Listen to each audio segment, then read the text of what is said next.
Sometimes it is seemed that railroads were doomed. The Durango-Silverton Railroad is one of the most spectacular rides in the world. In 1960, it was nearly shut down. In 1883, the Orient Express ran from Paris to Istanbul and created the ultimate in luxury travel. It was abandoned in 1977. In 1887, rotary snowplows first fought the snowdrifts in the high Sierras. Looking like relics, they seem improbable holdovers from the past. Once this streamlined locomotive hauled passenger trains at 100 miles an hour, but for 20 years it sat outside a museum, its machinery rusting.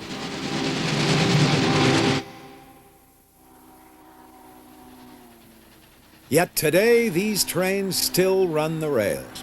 Now they evoke a more remote past, when trains first bridged the continent. Ferried recruits to war, provided celebrities with an opportunity to be seen and a chic way to travel, gave a mobile campaign platform to politicians, and offered a refuge for hobos. Train tracks disfigure the countryside. Trains assault the senses with brutal noise and begrime the air. How then account for the multitude of people who love trains? You're actually running a train. You just can't get enough. I don't know, maybe I'm just a junkie for trains, but that's about it. I bought a caboose back in the 50s because I was busy riding trains in the 50s, and suddenly I read in the paper one day where trains were going to go out. All passenger trains would be taken off. And I knew unless I got a piece of the train, I would never be able to ride on the train again. So that's when I bought my caboose and put it in my yard. There are grown men who ride toy steam trains at a mountain retreat. There are train buffs who choose to ride through South America's Andes on a baggage rack. There's a town in Iowa that honors hobos. And there are thousands of young people competing for the chance to engineer a train. These are people who hearken to the lonesome whistle blowing and the clickety-clack of wheels on rails. Theirs is a worldwide fraternity with no membership requirements beyond sharing in the love of trains.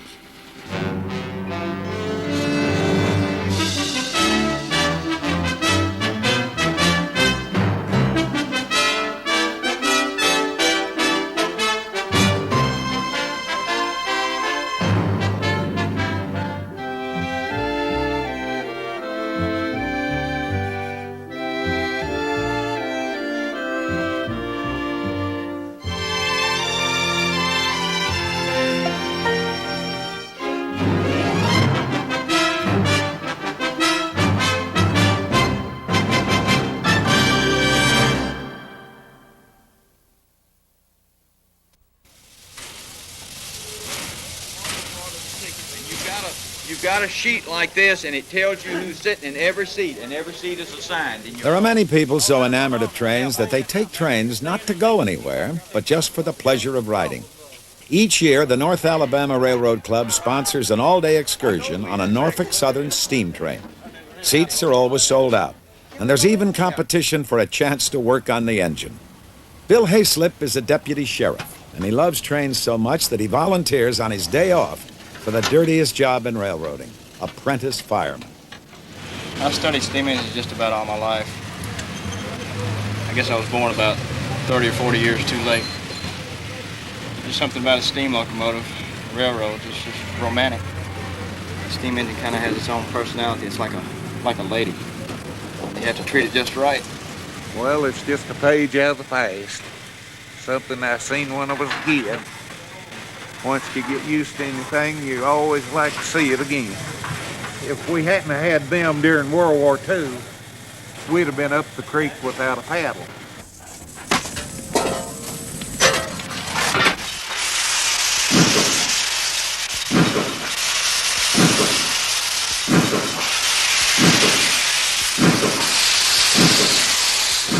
Steam engines evoke a special affection. Though inanimate objects of iron and steel, they seem to breathe with the fire of life. This day, the train will run to Chattanooga, Tennessee, evoking cherished memories of a popular song.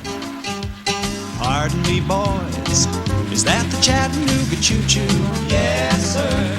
Track 29. Boy, you can give me a shine. Can you afford to board the Chattanooga choo-choo? I got my fare and just a trifle to spare.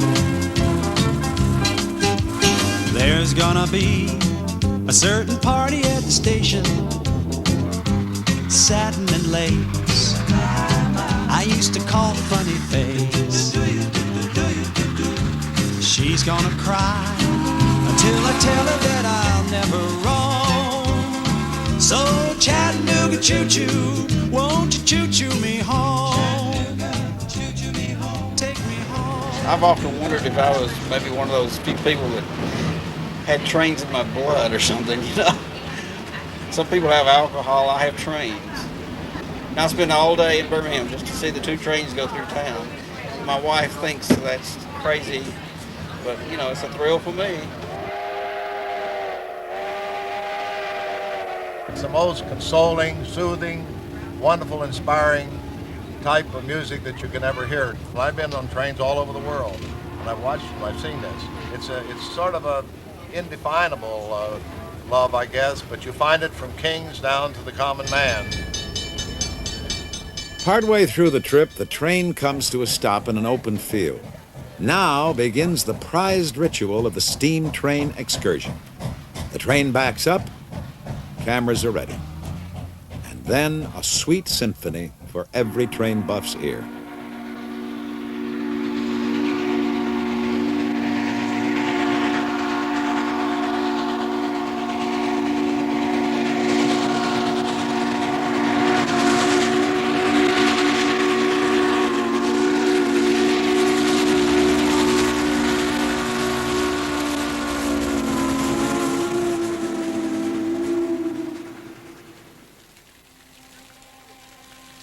The train station in Chattanooga has been transformed into an entertainment center. When the train returns to Huntsville, Dr. and Mrs. Loney Lindsay stay on in Chattanooga for dinner in a refurbished diner. They remember another train trip long ago. We got on the train in Tuscumbia, Alabama, and we went to Chattanooga. Went up to the courthouse. We got married. And that was 55 years ago, and we've had a very lovely marriage so far. And here 55 years later, we do that same stunt over again. The most popular rooms at the Choo Choo Hilton Hotel are old train cars, a nostalgic setting for recapturing fond memories.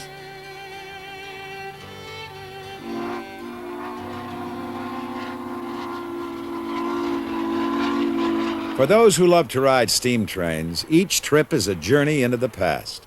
In the beginning, steam engines were at the center of the Industrial Revolution, which could not even begin until mankind learned one crucial trick: how to transform heat energy into motion. In the 1st century AD, the Greek scholar Harrow of Alexandria invented steam jet propulsion. Harrow's ingenious device remained a toy until 1712, when Thomas Newcomen developed the first successful steam engine. Newcomen's engine was used to pump water out of coal mines. 100 years passed before the first British-built steam locomotives took to the rails. Soon the public everywhere crossed the threshold of a new age as horses were replaced by the latest locomotive invention. Today, these early engines can usually be seen only at museums, where they seem as distant as dinosaurs. The John Bull is the oldest operable steam engine in the world. To mark the 150th anniversary of its first American trial, the Smithsonian Institution brought it out for a run along the Chesapeake and Ohio Canal. People who loved trains dressed up for the occasion and gathered from miles around. Many had never heard the hoot of a steam whistle or the screech of brakes.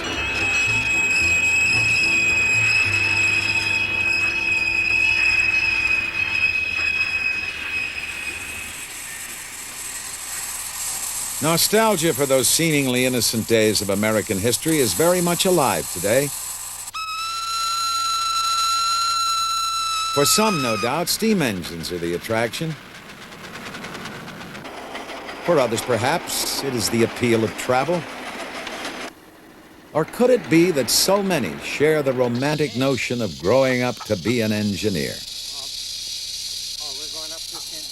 These trains are called live steamers. Seymour Johnson loves trains so much that he donated land and equipment for a miniature railroad at his home in Montecito, California. I think in my case, in the case of a lot of people, you kind of grew up with them as toys, and these are pretty big toys, but I started building this particular engine in 1947, and I completed it in 1951, and that's why I have the numbers on the side, 4751, to remind me of the time.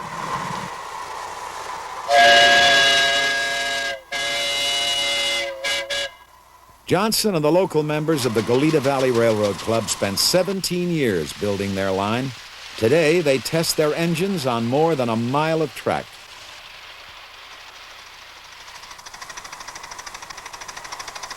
There's something nostalgic about steam engines now, of course, but the thing is, a steam locomotive is live. The engine talks to you when you're running it. You can feel what it's doing. It tells you I'm working too hard or I'm taking it easy. You can hear it in the stack. You can hear it in the sound of the blower and the sound of the fire. They got steam engines that are over 100 years old that continue to run. Once a year, Johnson and the club host a 3-day meet that attracts model owners from all over the country. Each engine is custom built, representing thousands of hours of meticulous machining. And as in real life, the engineers discover that steam engines can be cantankerous beasts, capable of fighting back.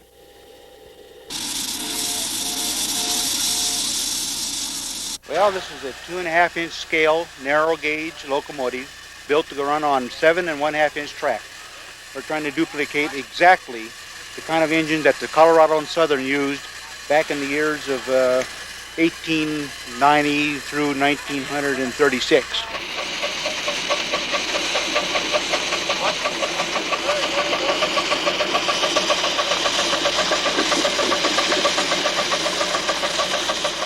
Hey, John, you want to push the daylight cars into the sidings? The most popular daily event is the grand tour of the line for families and friends. 3 engines are coupled. Together, they are pulling 6 tons of engines, cars, and passengers. We now have 14 cars. Mostly they're freight car type because people are way out of scale. This train is 1/8 full size, but people aren't. So if you put them in a passenger car, you can't put a roof on. But if you put them in a freight car, the sky's the limit. Many of those who build and enjoy riding live steamers can still recall the old days when steam engines ruled the rails. The halcyon days of steam and rail began after World War I. The big boy of the 1940s was driven by 4 pistons that powered 16 drive wheels. It was the largest steam engine ever built and could pull a train 5 miles long.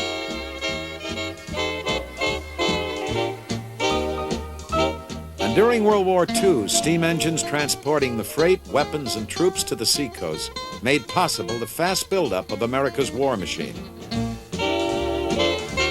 In the 1950s, steam gave way to diesel, and rail companies competing for passengers promoted streamliners as the chic way to travel.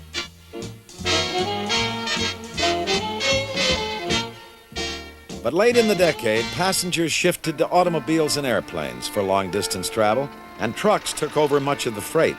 The low point came in the 1970s.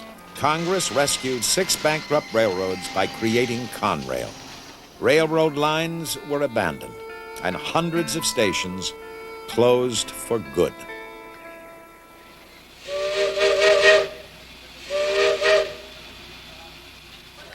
Although Americans seem to lose interest in passenger train travel, some countries maintained their trains as national treasures. The narrow-gauge Guayaquil and Quito Railway in Ecuador plays a vital part in national life. People here use the railroad like a party line. It even serves as a food market on wheels.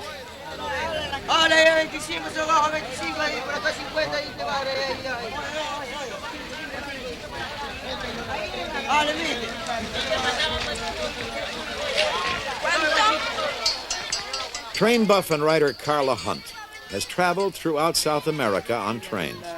The Guayaquil to Quito run draws her back as the most exciting in South America. A train buff's dream, an American-built Baldwin engine, a relic from 1900, begins a 2-day climb from sea level to over 11,000 feet in the Andes. Passengers have a choice of 3 classes. Second class costs $1.60. First class cars sport padded seats for $2.10. And local vendors offer lunch on brown paper.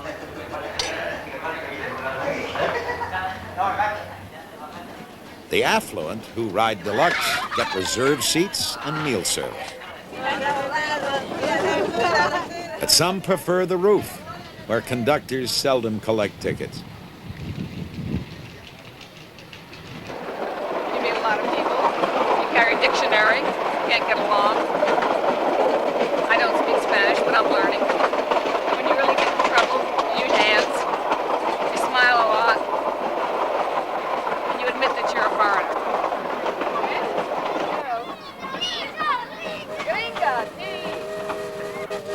American engineers laid out the route in 1898. It took 10 years to cut the line from the sugarcane fields of the lowlands up over the Andes. When the train going up fails to meet the train coming down at the appointed siding, there's an unscheduled stop for a phone call to find out what happened to the other train. These trains, not only do they carry the people up and down, but they carry the mail. And every once in a while you see them with a medical prescription, a telex that might have come into Guayaquil but can't make it up between the two points. There's a telex facility out of Riobamba, but between here and Riobamba there's absolutely nothing. The trains coming from Riobamba have a problem in Guigra. One of the wheels of the machine was falling down off the track. And now we are going with this train to help the other train to ride to Guigra. Ah, fantastico. Derailments are common, but the speeds are slow and the accidents usually minor. As a bonus, amateur supervisors get a chance to see how, with a minimum of equipment, a derailed car can be coaxed back onto its track.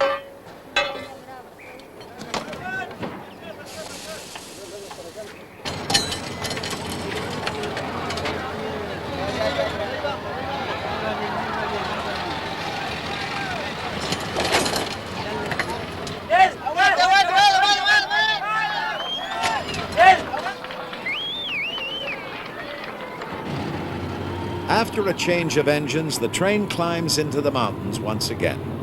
In the early days of the American West, railroad builders often resorted to zigzagging switchbacks to gain altitude. On this line, a famous switchback is still in use. The train has proceeded as far as it can up the valley. Now it switches to another track and backs up the side of Devil's Nose, giving passengers on the rear platform a front-end view.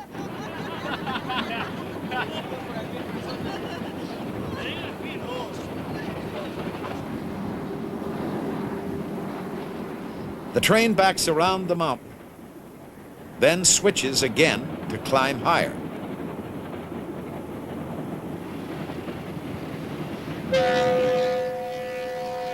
Going forward again, the train has climbed 300 vertical feet up the side of the mountain.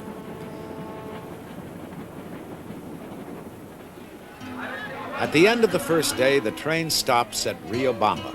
For Carla Hunt, a visit to the market is a fascinating feature of the trip. People come from miles around to sell and buy.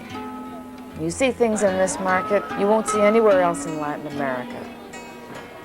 But more than anything else, I like to wander around and look at all those beautiful faces.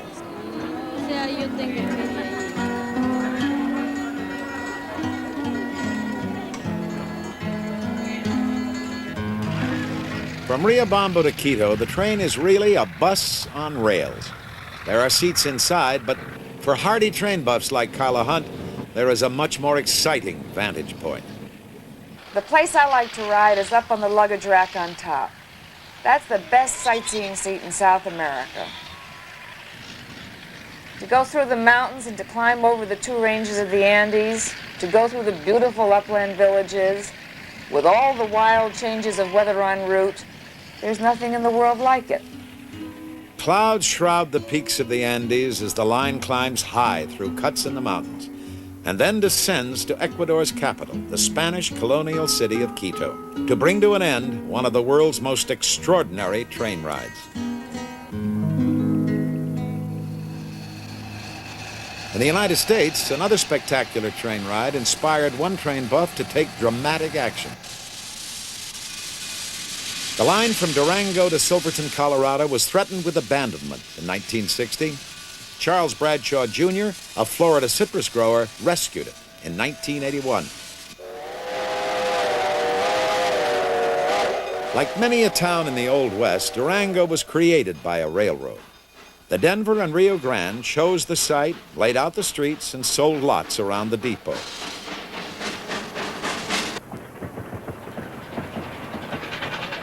Young people who share Bradshaw's enthusiasm for trains keep it running.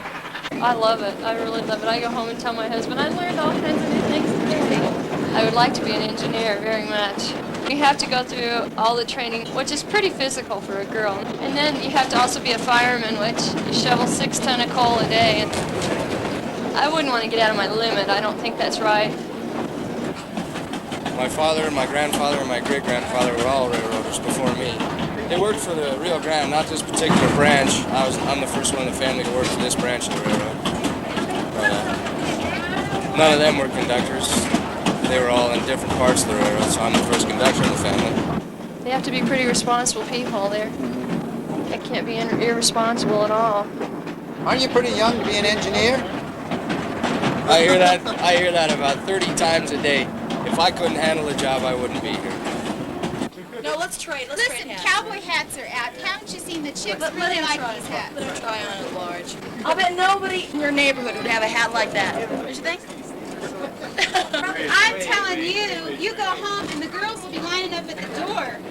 Now that looks handsome on you. That really does. Cowboy hats are out. Engineer hats are in.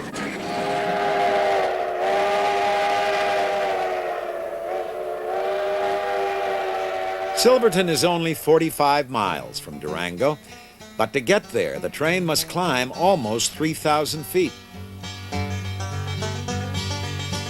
In the 1870s, huge discoveries of ore were made in the mountains surrounding Silverton.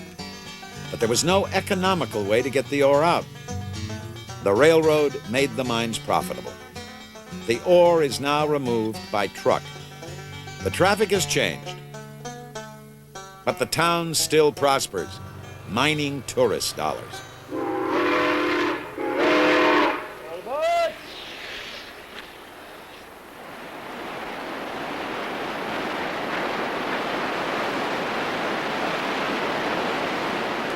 As soon as the route was completed, the drama of the train's traverse of the Animas River Canyon was recognized as one of the great sights of American railroading.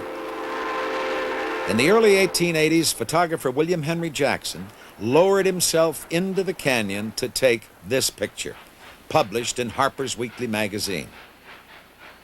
Today's passengers can still enjoy the same spectacle.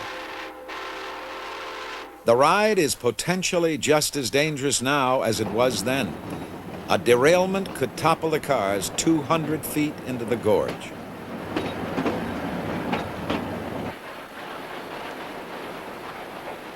An extraordinary train run has been preserved because of the dedication of one man and the delight that more than 100,000 people a year take in supporting the line.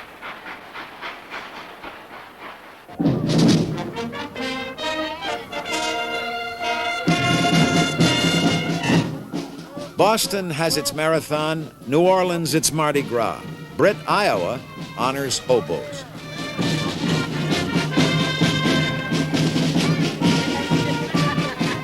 Once a year, this small town invites hobos from all over the country to drop by for a visit.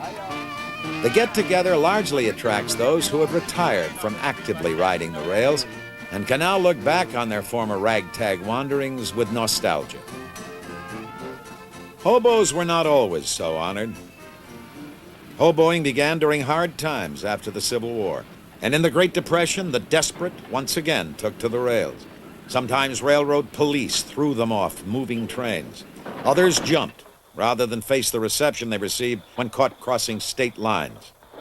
If we are to protect the public of Southern California from the indigent transient class, they are coming here at this time not for the purpose of securing work, but for the purpose of living on relief, stealing, or begging. Where's your home? Chicago. You ride a freight all the way from Chicago? Yes, sir. Well, you can ride them back, too, or any way you can to get back. We're going to see you over the state line. Don't come back to California until you can come in like a man.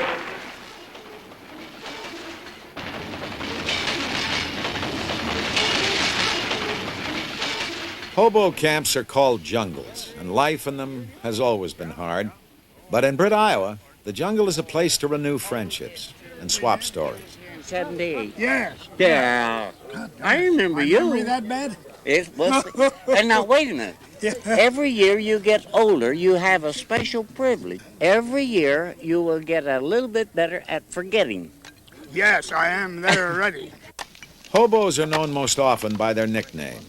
Steam Train was first elected Hobo King in 1973. We got a young goat here, and it's going to be some pretty tender eating when we get him all browned up here. Yes, sir. We have some of the best music and some of the best food you ever sit down to. Was you good gal when my train left the shed? Where was you, honey, when that train left the shed? Standing on my front step, wishing I was dead. Time has reversed these hobos' roles. Once they were outcasts.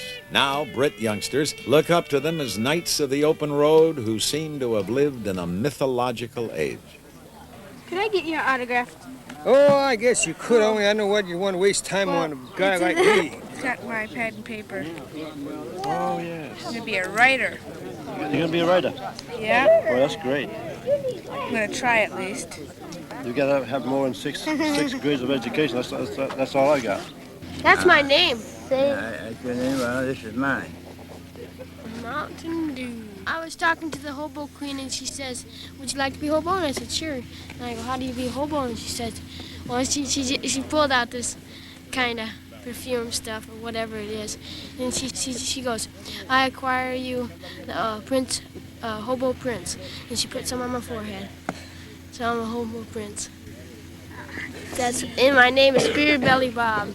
I started out when I was about 16 and had 12 years on and off, different places, working irrigation ditches up in Washington, or cutting pulpwood in New York, doing lifeguard work down in Miami Beach, working gypsum plant in Yuma, Arizona, washing dishes in California, different stuff like that. Worked in the coal mines, but they give me a day shift, and when I went in, it was dark. When I come out, it was dark, and I worked there 2 weeks. I told them when they put windows in there, I come back to work. How long did you hobo, from when to when? About, 1931 to 38, something like that. What satisfaction of being free. Being free in other words, not have to account to anybody for your actions. As the sun sets, the hobos gather around a fire, and balladeers recall the hard days of Depression time.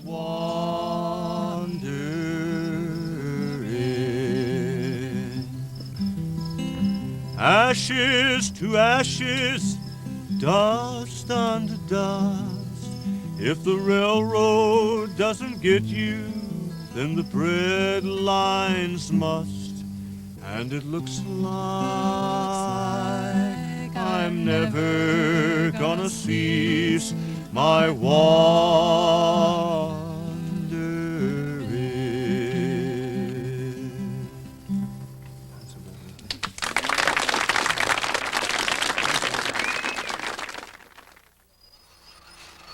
When most railroad buffs think of trains, they think of passenger trains. But many of those most devoted to trains have found their life work with the railroads.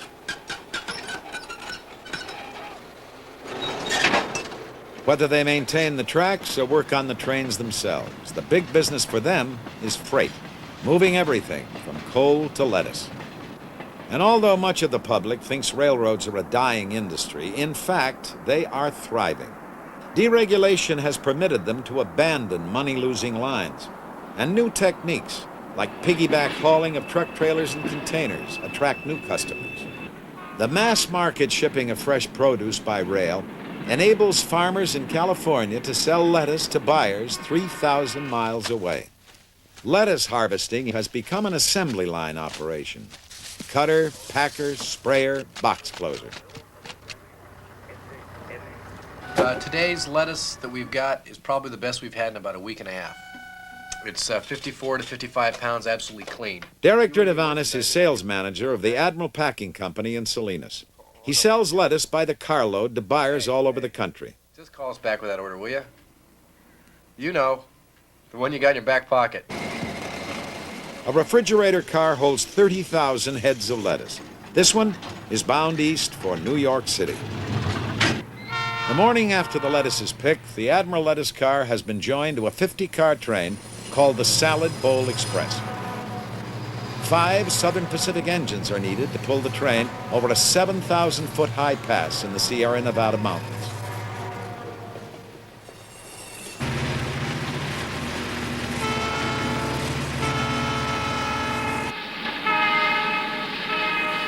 The route climbs toward Donner Pass.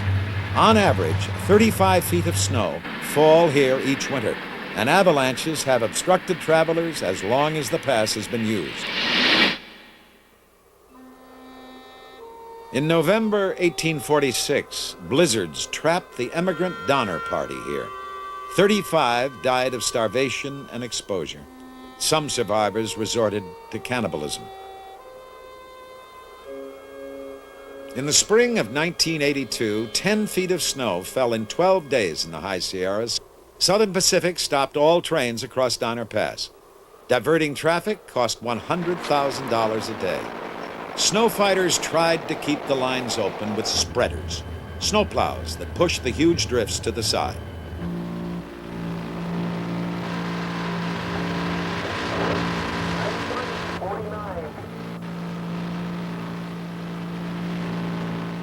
But when the snow drifts too deep, spreaders stall, and the pushing wings collapse.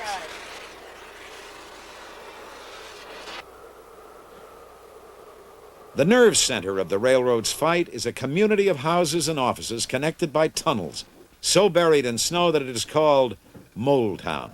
Here, 100 men and women work day and night. SP Norton operator. Rotary coming out at 9 o'clock. Get it out of town for us, will you? Up at Norton. Yeah. Make sure that it gets down there and give them a little nudge and get them going, will you? Everything's in the clear of the number 2? Everything's in the clear. How about the rotary? Rotary's in the clear of the number 2? Okay, bring it. Management calls for its ultimate snow fighting machine, rotary plows that can dig through almost any accumulation of snow. That light engine's being held right now. The rotary is going on down to the other end of the site.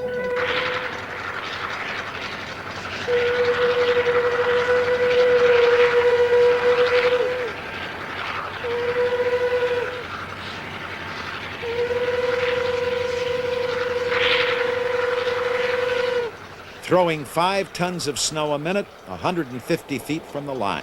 The rotary can literally dig a trench deeper than itself.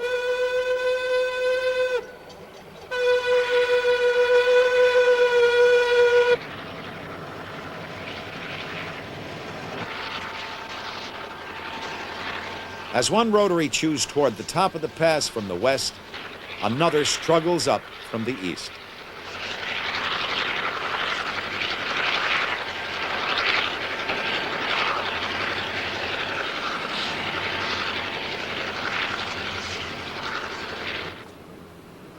The first train comes through.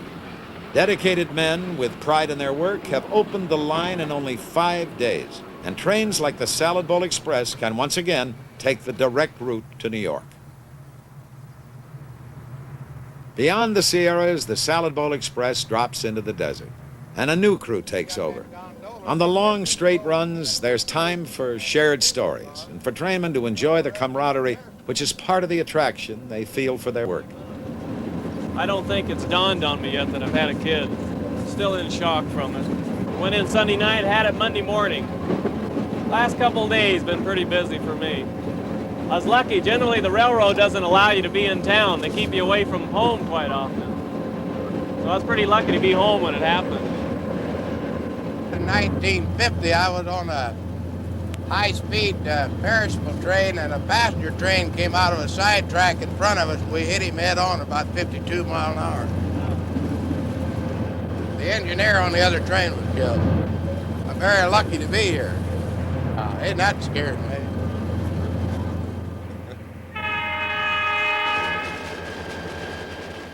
By evening, the train is in eastern Nevada. The next morning, now with a Union Pacific engine and crew, the Salad Bowl Express climbs toward the Continental Divide. Around a curve, Castle Rock, a well-known American landmark, comes into view. The famous photographer A.J. Russell captured this same scene when the Transcontinental Railroad was nearing completion. In 1867, it took 3 months to cross by wagon from the railheads on the Missouri River to the Pacific coast. The new rail line cut that time to less than a week. Irish immigrants living in railroad car dormitories built west. Chinese coolies built east. It was the most dramatic engineering accomplishment of the century. Gorges were spanned, mountains cut through or tunneled under. An army of workers fought summer heat and winter snow at a cost of uncounted lives. There were no movie cameras to record the great undertaking, but once movies were invented, filmmakers recreated the drama in classic film. John Ford's The Iron Horse and Cecil B. DeMille's Union Pacific. Crossing the mountains, the deserts and plains, fighting the heat, the cold and the rain, summer to autumn, winter to spring, bring 'em up, lay 'em down, make the hammers ring. Building a new road under the wheel, bind up the earth in iron and steel. Working east, working west, we're building our way on bad food, hard liquor, and $1 a day. It was a day of national celebration when the two lines met at Promontory, Utah. A.J. Russell recorded the scene in what is perhaps the most famous photograph in American history. And in 1924, when John Ford recreated the scene for his film, he based the action on the photograph, complete with a still photographer to pose the crowd.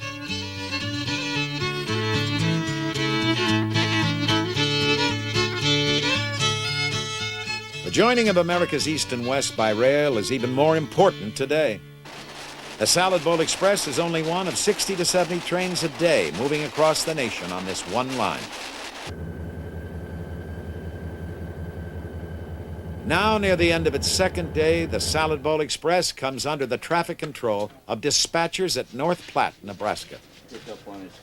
Here, 3 men per shift control every train on the 245 miles of track diagrammed on the walls. They decide which trains get priority on the lines. The Salad Bowl Express is rushed along. What kind of speed do you think you can make there now?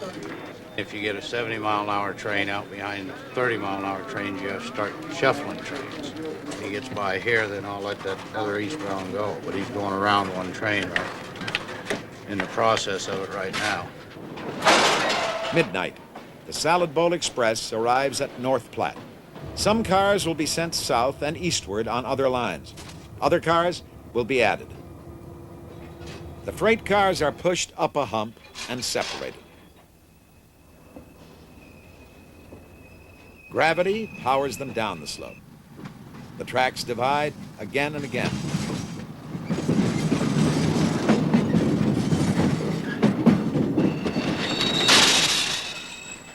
Automatic sensors weigh the cars, and retarders brake them.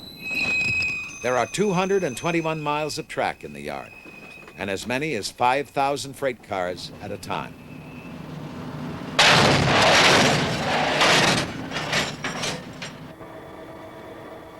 By 4 a.m., a new train has been made up.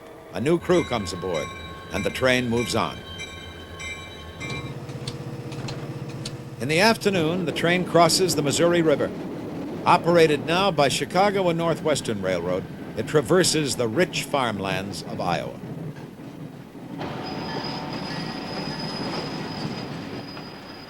The next morning, the train is in Chicago. Marshalling yards like this one are dangerous places. You have to watch for cars coming from both directions. There could be debris sticking out of a car. Try not to get caught in a situation where you have trains moving at high speed in both directions on each side of you.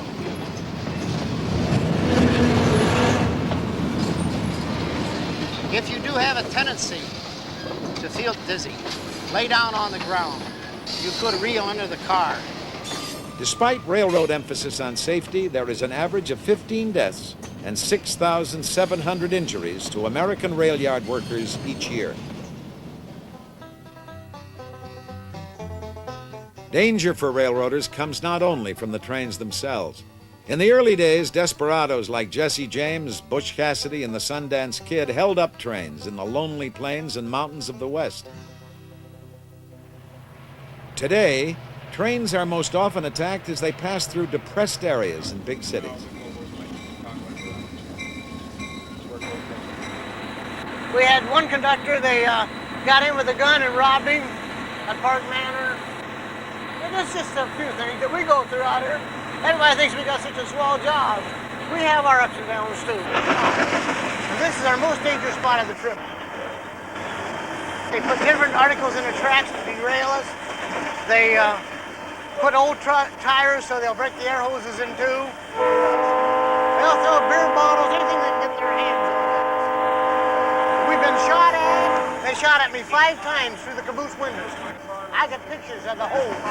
It was either a 38 or a 45 because it put big holes in the plexiglass. Sometimes they do it to rob the train. They break us in two to rob us so they can take things off with it. And on the cabooses they have this plastic glass. Yeah, I know all about it. He's gonna throw. No, he's not either. Oh, we go through this every day. It's nothing new to us. The many dedicated men and women who are drawn to railroad work also live with the danger that goes with the job. The Salad Bowl Express rolls through the heartland of the industrial Middle West.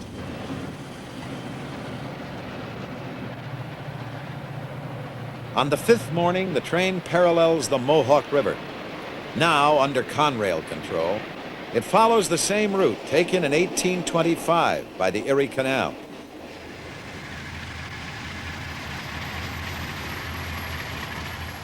Early on the 6th morning, the Salad Bowl Express arrives at its destination in the Bronx.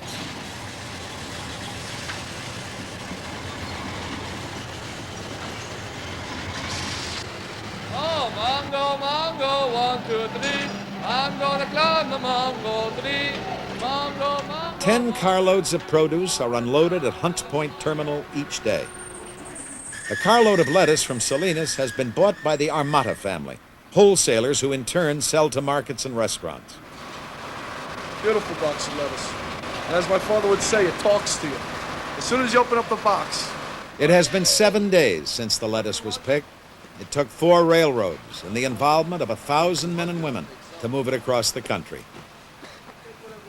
500,000 people work for the railroads in the United States. In one sense, theirs is just a job, but it is an essential job. Moving the grain, steel, coal, automobiles, perishables, even the lettuce for a PTA luncheon in Baldwin, Long Island.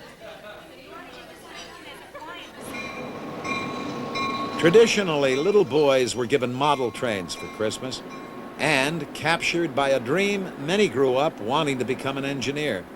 The reality today is not far different. For a new class of 23 engineers, the Long Island Railroad had 2,000 applicants to choose from. To get the train moving, I need the reverser and forward. This position. This is your throttle. Power 1 to 8 notch. I have 1 whistle. Dave Decker, senior instructor, has been an engineer for 14 years. Decker loves engineering and teaching, but the memory of train accidents in his past brings a special urgency to his teaching. Engineering used to be a man's job, but federal affirmative action guidelines give Vita Zamboli, a former secretary, an extraordinary opportunity to join an elite group of railroad employees. I can teach an engineer how to make the proper brake application and accelerate, decelerate. That's the easy part. My most difficult responsibility is to instill into an upcoming engineer that they have monumental responsibilities. There is no margin for error. Not when you're dealing with 1,600 people behind you. Hopefully, I can bring this across to these upcoming engineers. You relaxed? Little damp. All right. That's good. That means you got guts. If you're not nervous in here, there's something wrong.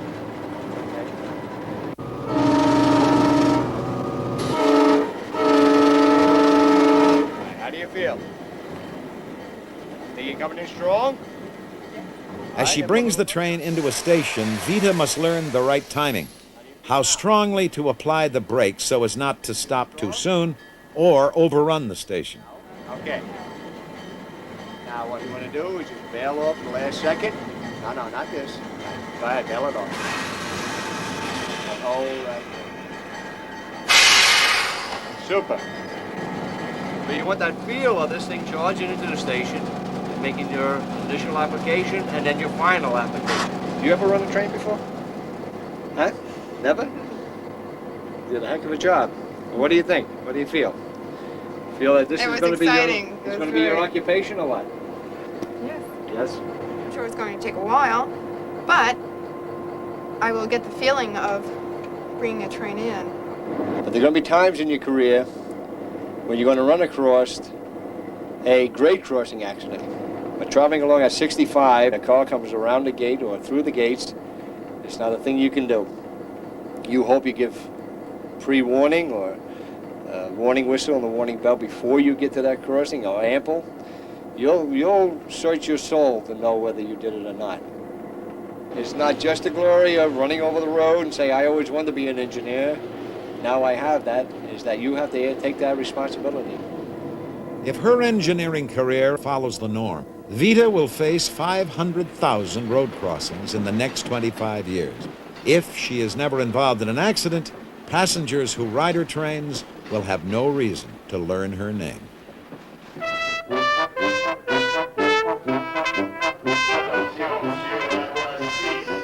There are many great train rides around the world, but not one can match the aura of elegance, mystery, and romance surrounding the name Orient Express. It ran for almost a century until its demise in 1977. Now, two men have revived the historic run to Istanbul. Albert Glott bought the 1920s vintage cars and lovingly refurbished them. Sometimes, you have to do everything on the train. T.C. Swartz chartered the cars for those who could afford to recapture the glory of rail travel in its heyday. We could give them, and then how to surpass it. People's idea of luxury is a little bit different than maybe what it actually was. So what we're trying to do now is to give them more luxury than they had in the past, in fact, to make it the ultimate trip. I can't believe it. Oh, it's marvelous. There will be 98 passengers on this trip, each paying a modest $5,000 one way. I think the dogs are great. Great, but they're taking with them. Yeah, but I can't see them sitting in the dining car. Some passengers, like actor Hal Linden and his wife, stage an arrival in the grand tradition, harking back to the aura of a princely trip. Original inlaid wood decorations and Lalique molded glass reliefs still decorate the cars. Names of the countries the Orient Express passes through, Austria, Hungary, Romania, Bulgaria, ring with romance. Memories of mysteries like Murder on the Orient Express surround the passengers with an atmosphere of champagne and dreams. Well, my name is Otto, and I'm supposed to play the piano all the way to Istanbul.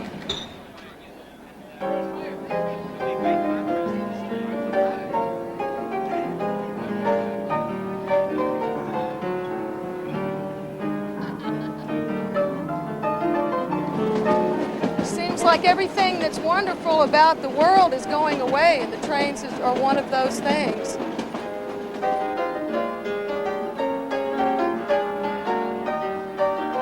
Kim Vosper and Kyle Collins advanced the date of their wedding so they could make this their first trip together as a married couple.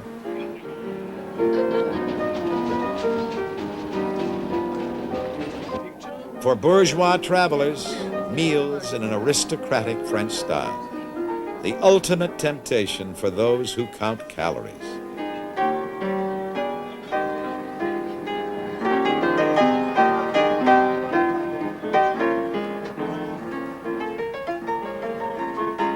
I remember as a child, we used to put people on the train in New Iberia, and I was never sad because they were leaving. I was always sad because I wasn't leaving too, that I wasn't standing on that back platform waving goodbye.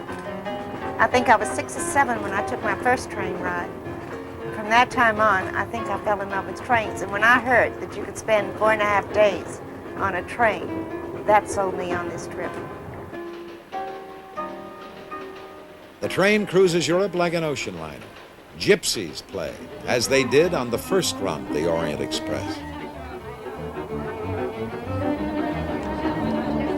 In the evenings, there are gala 7-course dinners. And occasionally, the train waits as passengers are bussed to the entertainment. A champagne tasting at the 150-year-old cave of Mum's Winery in France.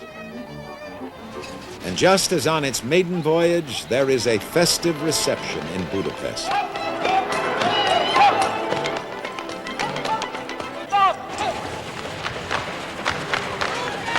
On the first trip, no passengers in the Orient Express dined at the hunting lodge of the Sultan.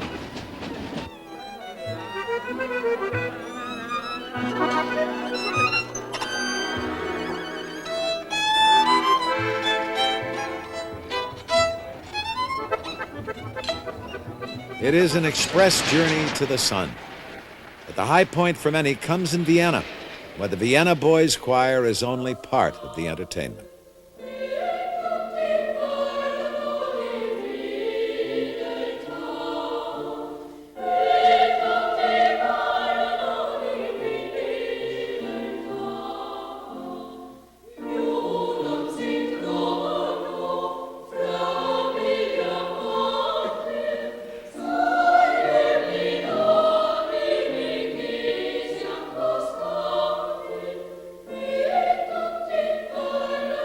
Protocol prevented the Austrian royal family from receiving plebeian passengers of the first Orient Express.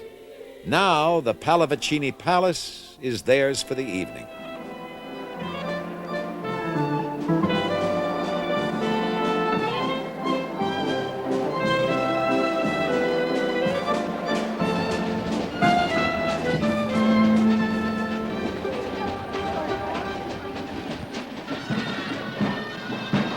And finally, the end of the line, Istanbul, Turkey, where passengers get the red carpet treatment, Oriental style.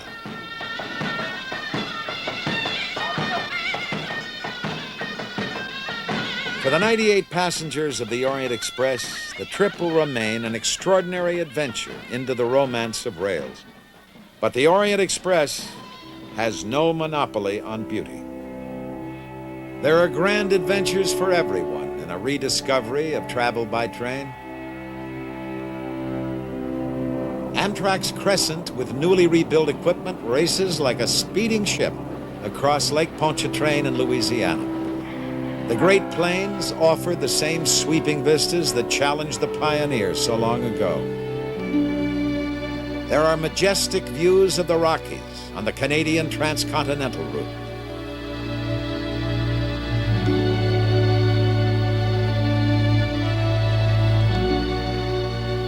The San Diegan is a beachcomber from Los Angeles to San Diego. In the future, new trains traveling 160 miles an hour are planned for the run between Los Angeles and San Diego. And that is only the beginning. Extraordinary experimental trains may someday revolutionize land travel. For those who love trains, whether as engineer, hobo, or passenger, There's an appreciation due for the songwriter's line, "It's got to be the going and not the getting there that's good." Sherperville, Jacksonville, Waterville, and Costa Rica, Pittsville, Springfield, Bakersfield, and Shreveport, Hackensack, Cadillac, Fond du Lac, and Davenport, Idaho, Jellicoe, Diamantina, Argentina, Catalina, Pasadena, see what I mean, Mac? Been everywhere, man. I've been everywhere, man. I've crossed the deserts bare, man. Well, I've breathed the mountain air, man. I've traveled, I've done my share, man. I've been everywhere. Been to Boston, Charleston, Dayton, Louisiana, Washington, Houston, Kingston, and Texarkana, Monterey, Faraday, Santa Fe, and Tallapoosa, Glen Rock, Black Rock, Little Rock, Oskaloosa, Tennessee, Hennessy, Chicopee, and Spirit Lake, Grand Lake, Devil's Lake, Cradle Lake, Pizza Stakes. I've been